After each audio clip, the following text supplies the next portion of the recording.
Le serpent y attendait déjà en riant d'un rire méphistophélique. Voilà, sortit son couteau en hurlant « Je vais t'apprendre à vivre !» Puis s'enfuit en tournant le dos. Il n'eut pas de chance. Le serpent fut plus vif. Et un coup de poing bien choisi, il le frappa en plein front, et le renard se brisa en 1000 morceaux, tout en s'écriant « Non, non, 4 fois non, je ne suis pas ta fille !» C'est intéressant, c'est pas mal. Mes félicitations, propre fameuse. Oui, moi je la connaissais. Oh, c'est terrible. Mais ça n'a pas cet effet. Si, malheureusement. C'est votre tour, madame. J'en connais une seule. Elle s'intitule Le Bouquet. Ah, ma femme a toujours été romantique. Oh, c'est une véritable anglaise. Ma femme a toujours été romantique. C'est une véritable anglaise. Ma femme a toujours été romantique. C'est une véritable anglaise. Voilà. Une fois, un fiancé offrit un bouquet de fleurs à sa fiancée, qui lui dit merci. Mais avant qu'elle lui dise merci, lui, sans dire un seul mot, lui reprit les fleurs qu'il lui avait données pour lui donner une bonne leçon. Et en lui disant joli refrain, il lui dit au revoir et s'éloigna par-ci, par-là. Oh, charmant. Il embrasse ou n'embrasse pas Madame Smith. Vous avez une femme, Monsieur Smith, dont tout le monde est jaloux. C'est vrai, ma femme est l'intelligence même. Elle est même plus intelligente que moi. En tout cas, elle est beaucoup plus féminine. On le dit. Une autre, monsieur le capitaine. Oh, il est trop tard. Oh, dites quand même. Oh, je suis trop Oh, fatigué. lui rendez-nous ce service. Oh, je vous en prie. Non, non. Vous avez un cœur de glace. Nous sommes sur des charbons ardents. Je vous en supplie. Soit. On accepte, il va encore nous embêter. Zut, c'est de ma faute, j'ai été trop polie.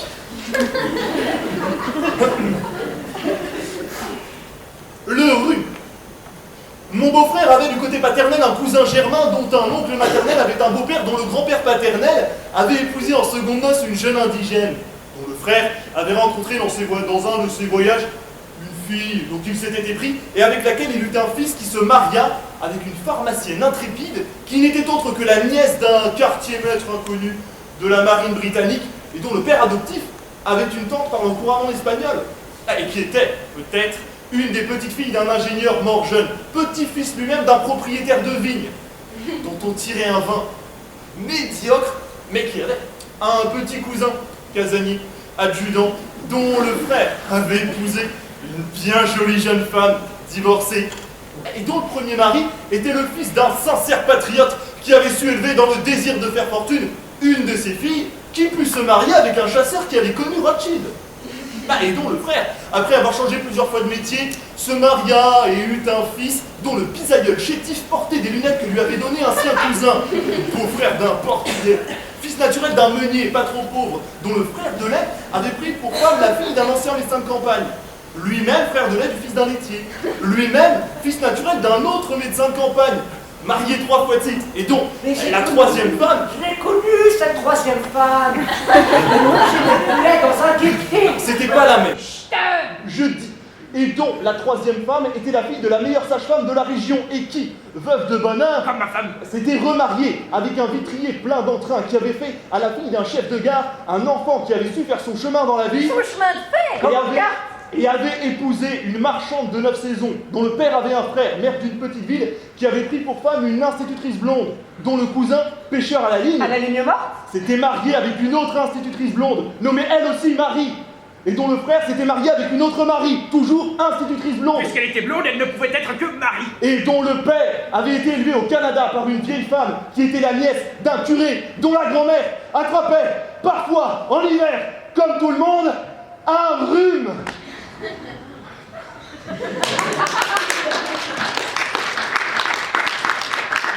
Curieuse histoire. Presque incroyable. Quand on s'enrhume, il faut prendre des rubans. C'est une précaution inutile, mais absolument nécessaire. Excusez-moi, monsieur le capitaine, mais je n'ai pas très bien compris votre histoire. À la fin, quand on arrive à la grand-mère du prêtre, on s'empêtre. Là, toujours, on s'empêtre entre les pattes du prêtre. Ah oui, recommencez, capitaine. Tout le monde vous le demande. Je sais pas si je vais pouvoir.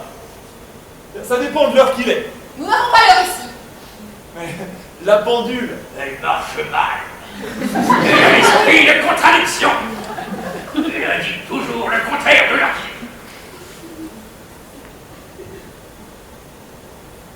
Madame, monsieur, Que voulez-vous? Que venez-vous faire ici? que madame et monsieur m'excusent, et ces dames et messieurs aussi. Je voudrais, à mon tour, vous dire une anecdote. Qu'est-ce qu'elle dit? Elle veut dire à son tour une anecdote. pour qui se prend-elle? Mais de quoi vous mêlez-vous? Vous êtes vraiment déplacé, Mary. Non mais pas possible, c'est elle! Et vous? Pas possible! Ici! Qu'est-ce que ça veut dire tout Vous ça? êtes amis? Et comment donc? Heureuse de vous revoir! Enfin! C'est trop fort. Ici, chez nous, dans les environs de Londres. Ça n'est pas convenable! C'est elle qui a éteint mes premiers feux! Je suis son petit jeune homme! Chers amis, ces sentiments sont explicables, humains, honorables. Tout ce qui est humain est honorable. Je n'aime quand même pas la voir là, parmi Ils nous. n'ont pas l'éducation nécessaire. Vous avez trop de préjugés! Moi, je pense que... En somme, bien que cela ne me regarde pas, n'est jamais qu'une bonne. Même si elle peut faire parfois un assez bon détective. Bon, lâche-moi! Ne vous en faites pas, ils ne sont pas si méchants que ça. Vous êtes attendrissants tous les deux. Vous êtes aussi un peu...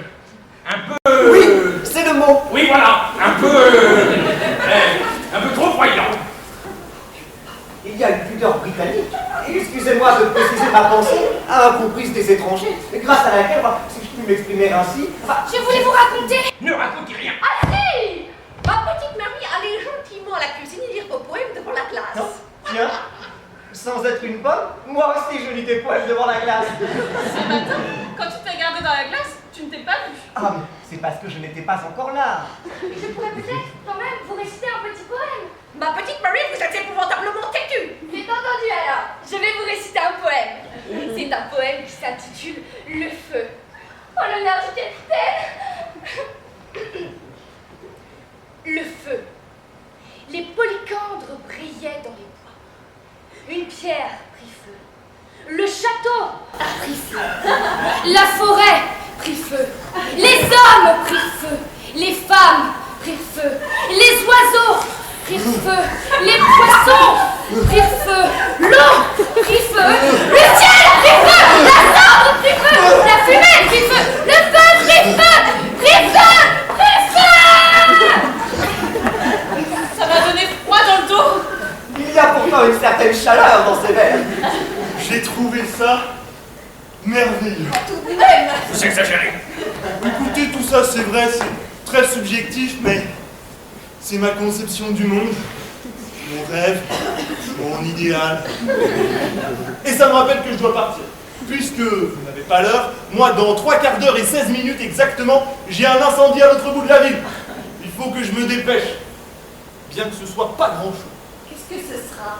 Un petit feu de cheminée. Oh, même pas! Un feu de paille et une petite brûlure d'estomac. Alors, nous regrettons votre départ.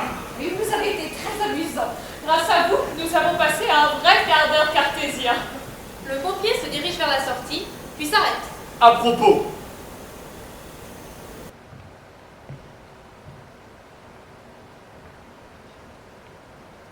Et la cantatrice chauve.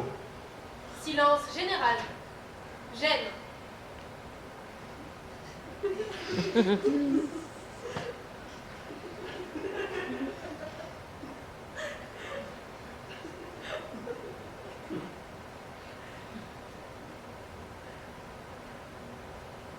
Elle se coiffe toujours de la même façon. Ah. Eh bien, au revoir, mesdames et messieurs. Bonne chance et bon feu. Espérons-le pour tout le monde. Le pompier s'en va.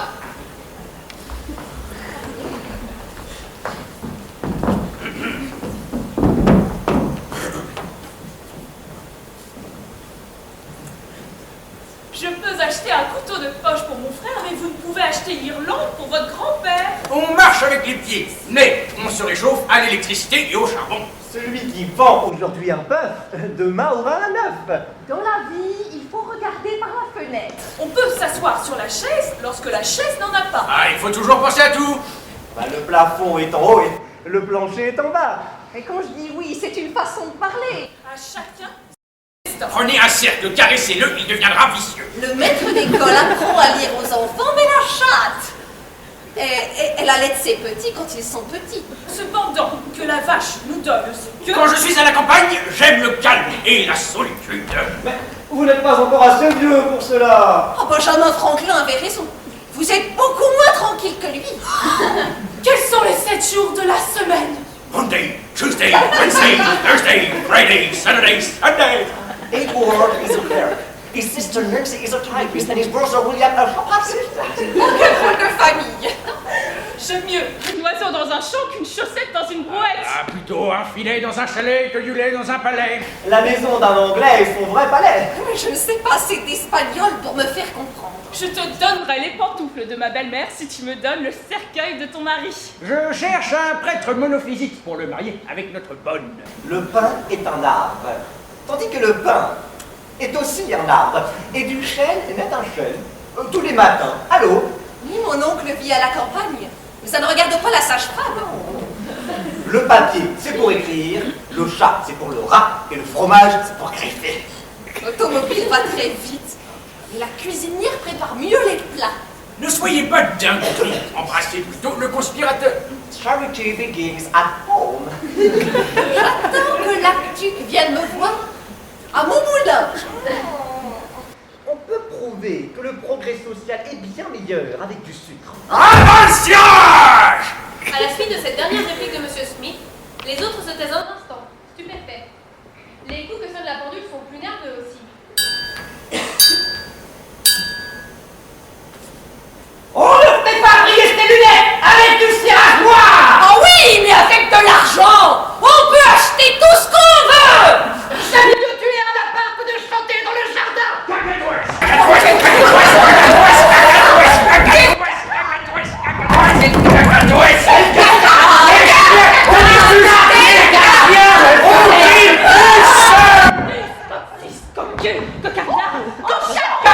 Tu nous encadres. Je t'aime mieux prendre un œuf que de voler un bœuf.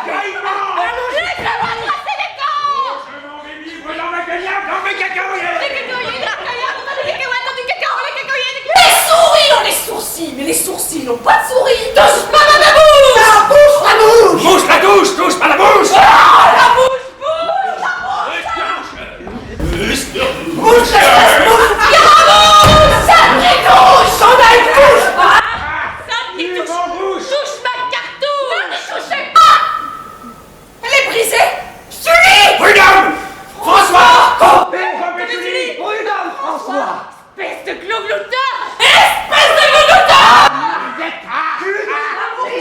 Le papa est soupape! La soupape n'a pas de bœuf, je partirai! Balzac,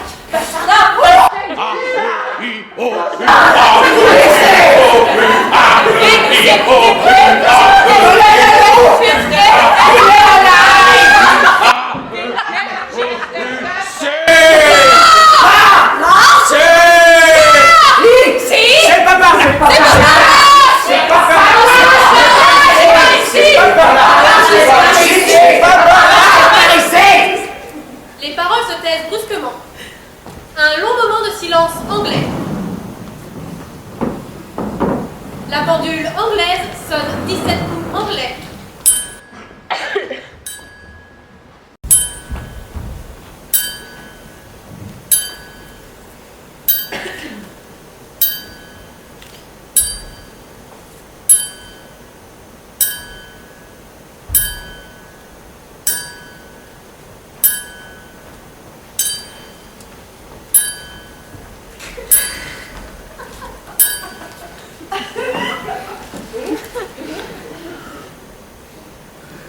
Tiens, il est 9h.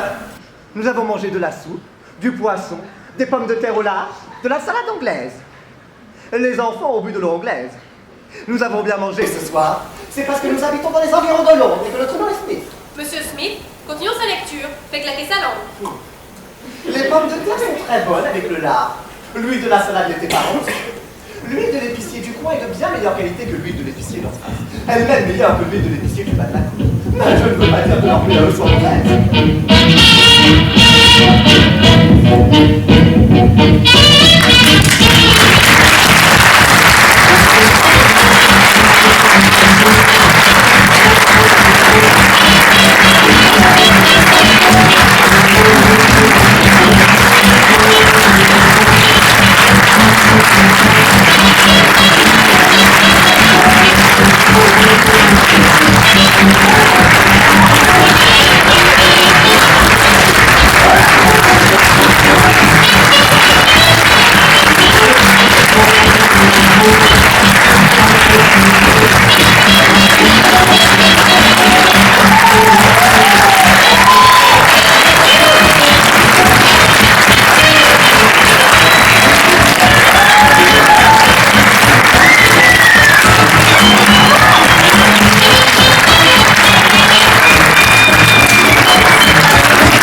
Merci encore à vous d'être venus ce soir pour nous voir. Bonne soirée à vous.